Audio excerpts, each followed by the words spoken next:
That day I was hit. Week 1, I'm not going to work.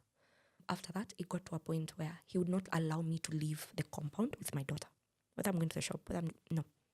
It got to a point, if he wanted to talk to me and he thought the conversation would get heated, he'd take our daughter to the mom to hold our daughter.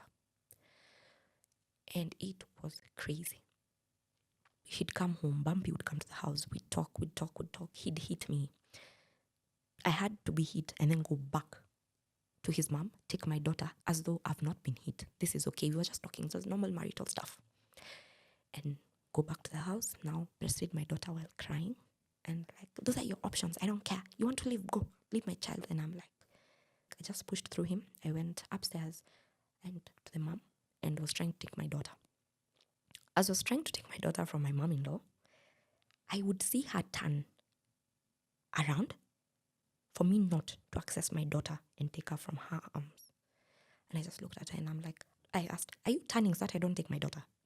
Like, no, you're angry. And I'm like, what does that anger have to do with my child? This is my child. I gave birth to this child. I want to leave this marriage and I want to live with my child. Eventually, Bumpy's brother came in and I was not allowed to take the child after all. I wasn't allowed friends. His family was my friend. And I wasn't seeing my dad as much because I don't know how I got excluded from having friendships. It was either church, work, home. That was it. That was the extent of my life. I had a driver. I had a bodyguard. Yeah, so it's not like I could come and have coffee with you. They will go back and report me. And how many kids do you have at this point? First, Yes. he wanted another kid. But you know that thing that you had in the back of your mind that tells you do not get another child? Don't. Have one child that you know if shit goes south, you Yes. can take care of this child. Yeah. So I stayed 10 years before getting another child.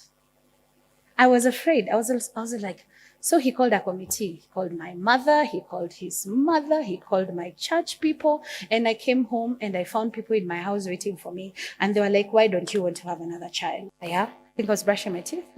And he asked me something about the shop. Or somebody had come to the shop and said I was beautiful. And somehow he had informers who would tell him things like those.